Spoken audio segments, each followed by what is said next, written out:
Assalamualaikum warahmatullahi wabarakatuh. Nah, pada kesempatan kali ini kita akan melanjutkan contoh dari perkalian vektor. Yang mana contohnya yaitu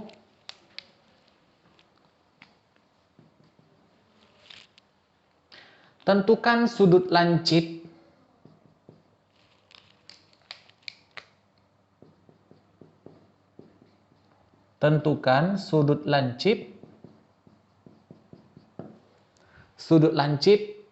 antara diagonal dari segi 4 yang terbentuk dari 4 buah titik. Nah, titiknya yaitu titik O, kita katakan di titik pusat yaitu 0,0,0, kemudian titik A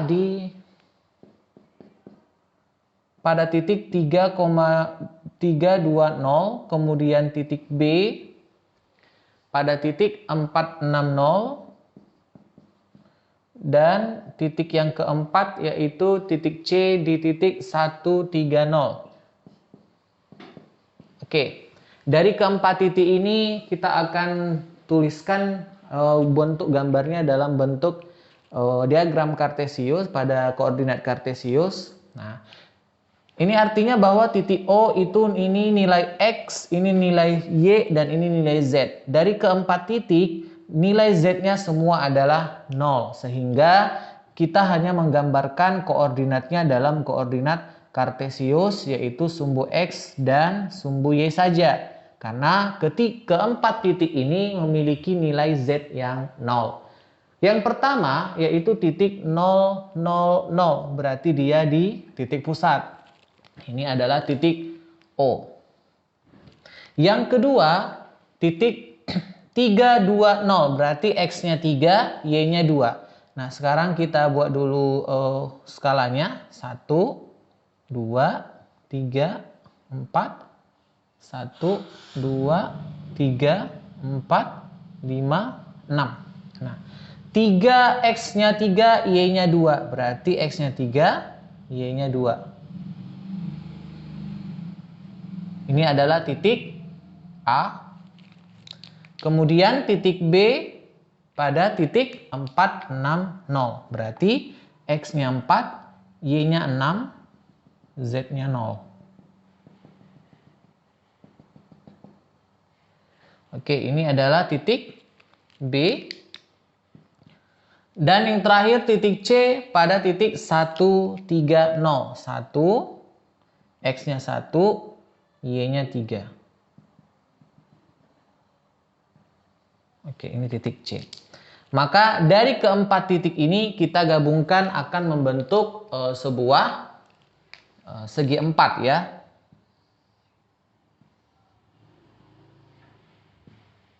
Nah, pertanyaannya adalah tentukan sudut lancip ya. Sudut lancip berarti sudut yang lebih kecil dari 90 derajat antara diagonal dari segi 4. Maka kita bentuk dulu diagonal ya. Diagonal bidangnya ini kita tarik.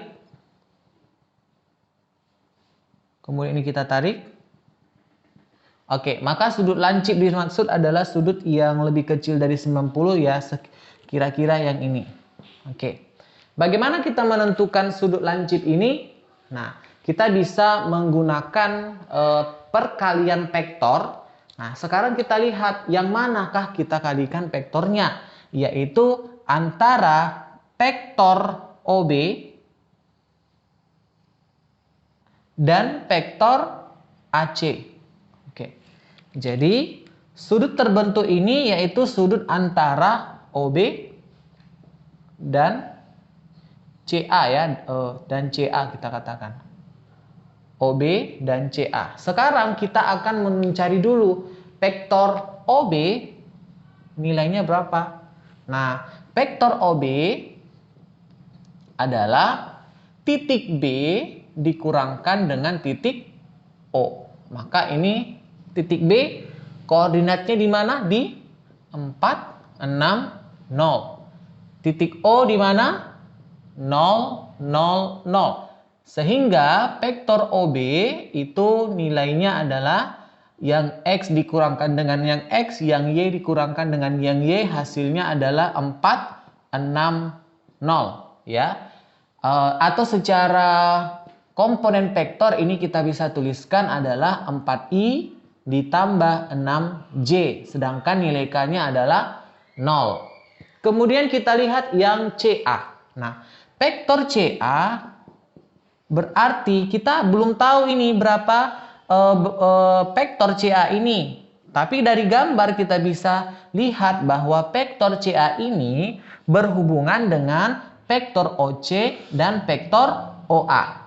Sehingga vektor CA bisa kita hubungkan dengan O, yaitu CO ditambah dengan OA. Ya, seperti ini untuk penjumlahan. Jadi CA berarti CO, OA. Jadi mereka beririsan atau berhubungan di titik O. Nah, kita lihat vektor CO. Oke, vektor CO bisa kita cari yaitu vektor O dikurangkan vektor C seperti OB. Vektor OB adalah B titik B dikurangkan titik O. Maka vektor CO itu bisa kita cari adalah titik O dikurangkan dengan titik C. Sehingga titik O berapa? Kita masukkan nilai titik O yaitu di 0, 0, 0 dikurang dengan vektor C berada pada titik 1, 3, 0. Sehingga kita kurangkan yang X dikurangkan dengan yang X, maka 0 dikurang 1 hasilnya min 1, 0 dikurang 3 hasilnya min 3, 0 dikurang 0, 0. Jadi vektor CO itu berada di titik vektornya yaitu min 1, min 3, 0. Atau secara vektor kita bisa tuliskan yaitu minus I. Ingat ya, sumbu X itu dengan vektor satuan I. Kurang 3J untuk X, untuk Y vektor satuannya J. Sedangkan yang Z nilainya 0 berarti tidak ada. Nah, ini sudah dapat CO. Kemudian OA. Nah, OA berarti ini adalah titik A dikurangkan dengan titik O. Maka A titiknya berada di koordinat 320, sedangkan O 0, 0, 0. Kita kurangkan seperti yang sama, yaitu ini hasilnya 320. Secara vektor satuan kita tuliskan yaitu ya 3i ditambah dengan 2j, sedangkan nilai K-nya adalah 0. Maka sekarang kita cari nilai vektor CA. Maka apa tadi CA? Ya, benar sekali bahwa CA itu adalah CO ditambah OA. Masukkan adik-adik sekalian, CO-nya yaitu min I dikurang 3J kita tambah dengan OA yaitu nilainya 3I tambah 2J. Nah, untuk menjumlahkan, ingat, menjumlahkan atau mengurangkan vektor itu yang dijumlahkan dan dikurangkan atau yang dioperasikan adalah yang sesama komponennya, atau I dengan I, J dengan J, K dengan K.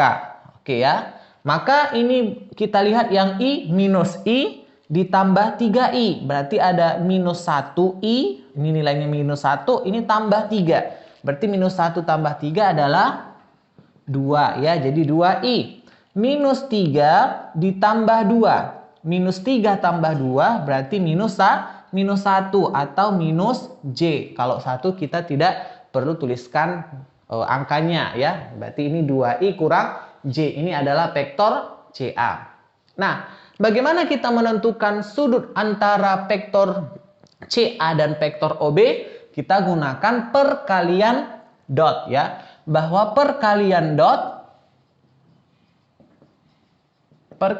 ini boleh juga sebenarnya dengan perkalian cross, tapi lebih mudah kita menggunakan perkalian dot. Bahwa vektor A, dalam hal ini vektor OB ya, berarti vektor OB dot dengan vektor CA itu sama dengan panjang vektor OB dikalikan panjang vektor OC dikali dengan kosinus sudut antara dua buah vektor. Jadi yang kita tanya tadi adalah sudut ya, sudut lancip artinya theta. Yang ini kita tanya. Oke? Sekarang masukkan nilainya. OB tadi, mana dia vektor OB? Nih ya, vektor OB adalah 4I tambah 6J dot dengan CA yang mana? Ini 2I kurang J sama dengan, ingat panjang vektor. Bagaimana panjang vektor? Yaitu akar dari kuadrat komponen-komponennya. OB komponennya 4 dan 6, maka akar dari 4 kuadrat tambah 6 kuadrat kali panjang vektor OC adalah akar dari kuadrat vektor komponennya, yaitu 2 dan minus 1. Berarti 2 kuadrat ditambah minus 1 kuadrat. Bagus ya, kalikan kosinus theta. Sekarang kalikan. Ingat bahwa perkalian dot menghasilkan yang sejenis nilainya 1. Berarti I dengan I nilainya 1. Sedangkan I dikalikan dengan J hasilnya adalah 0. Sehingga ini 4I dot 2I berarti 4 kali 2 berapa? Yap, benar 8. Oke, I dot I tadi hasilnya 1. Kemudian ditambah 6J dot J. Oke, karena yang sejenis yang kita kalikan. Berarti 6 dikali minus 1 hasilnya minus 6. Oke, benar ya. Sama dengan 4 kuadrat 16, 6 kuadrat 36. Maka 36 ditambah dengan 16 adalah 52 ya. Berarti ini akar 52. Ini 2 kuadrat 4, 1 minus 1 kuadrat 1. Berarti 4 tambah 1 5. Berarti ini akar 5. Kalikan dengan kosinus theta. 8 kurang 6 berapa? 2. Oke, 2 sama dengan akar 52 kali 5 berapa? Oke. 200, ini 5 kali 2 10, 5 kali 5 25 berarti 260. Oke, dikalikan dengan kosinus theta. Nah, dari sini kita bisa menentukan berapa nilai tetanya, bahwa nilai theta adalah kosinus theta ya. Oke, kosinus theta adalah 2 dibagi akar 260. Oke, sama dengan ini kalau kita menggunakan kalkulator ini hasilnya nanti 0,124. Oke. Jadi karena cos theta nilainya 0,124, maka theta adalah arcus cosinus 0,124. Dengan menggunakan kalkulator nanti kita akan mendapatkan bahwa nilai sudutnya adalah 82,87 derajat. Jadi sudut lancip di sini, sudut yang terbentuk antara diagonal dari segi 4 ini adalah sebesar 82,87 derajat. Jadi mudah sekali ya. Ini kita pengaplikasian menggunakan perkalian dot. Nah, bagaimana pengaplikasian perkalian dot ini dalam fisika? Nah, dalam fisika itu banyak. Salah satu contohnya adalah jika adik-adik ingin mendapatkan usaha. Nah, usaha W adalah F dot S. Jadi ini salah satu aplikasinya ya, bahwa usaha itu adalah gaya dikalikan secara dot dengan perpindahan. Ini salah satu contoh kalau kita di dalam fisika. Oke. Nah, nanti ini akan kita bahas di topik selanjutnya ya. Kemudian sekarang kita ingin menggunakan contoh selanjutnya adalah perkalian vektor juga, yaitu dalam bentuk perkalian cross. Oke, contoh yang kedua. Jika A, vektor A diberikan adalah 3I kurang J tambah 2K, 3I kurang J tambah 2K, dan vektor B adalah 2I tambah 3J kurang K. Pertanyaannya adalah berapakah hasil dari vektor A cross vektor B? Oke, maka untuk mencari nilai vektor A dan crosskan, ini berarti adalah perkalian cross ya. Ini perkalian cross. Oke, untuk menentukan hasil perkalian cross, Oke, bisa kita gunakan adalah A cross B kita gunakan dengan mencarinya dengan menggunakan matriks atau determinan ya, determinan dari matriksnya. Oke, ini arah komponen sumbu X, I, ini J dan ini K, vektor satuannya. A cross B, maka di sini adalah komponen A yang berada pada sumbu X. Kita lihat. Oke, benar. Yang ini adalah nilainya 3. Kemudian A pada sumbu Y-nya ini nilainya minus ya. Adik-adik jangan lupa minus 1 ya. Yang ini berapa? 2. Berarti untuk komponen di K-nya adalah 2. Dengan cara yang sama kemudian kita tuliskan vektor B, yaitu ini 2, 3, dan minus 1. Oke, kita cari determinannya. Nah, bagaimana menggunakan determinan? Nah, ini kita kasih tanda dulu, tanda plus, ini tanda minus, dan ini tanda plus. Jadi selang-seling ya. Nah, sekarang kita ambil yang plus I. Oke, ini sama dengan kita buat sini plus I. Yang mana? Nah, ketika kita ambil yang plus I, maka kita mendeterminankan yang bukan sebaris dan sekolom dengan I. Berarti bukan sekolom dengan I dan bukan sebaris dengan I. Berarti ini yang kita ambil. Oke, ya berarti ini determinan dari kita tuliskan dulu minus 1, 2, 3, ini tadi minus 1. Oke.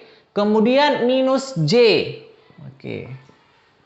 Maka yang kita determinankan, ingat tadi adalah kalau kita ambil yang minus J, maka yang kita gunakan adalah yang bukan sekolom dan sebaris. Oh, berarti angkanya yang lain yaitu 3, 2, dan 2 min 1. Tuliskan di sini. 3, 2, 2 min 1. Oke.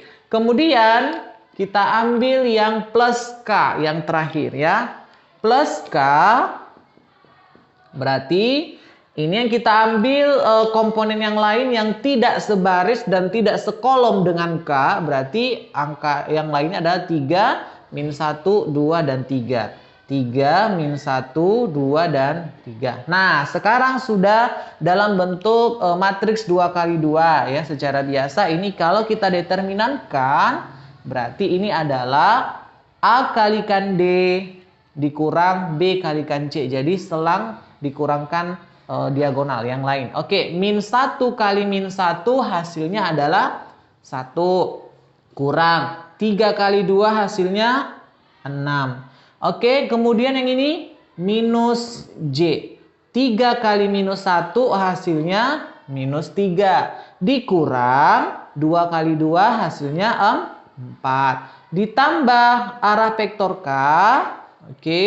3 kali 3, 9. Dikurang 2 kali minus 1, minus 2. Jadi, ini jadi tambah 2. Oke. Hasilnya adalah 1 kurang 6, minus 5I. Min 3 kurang min 4, berarti minus 7. Kali minus jadi plus. Plus 7J.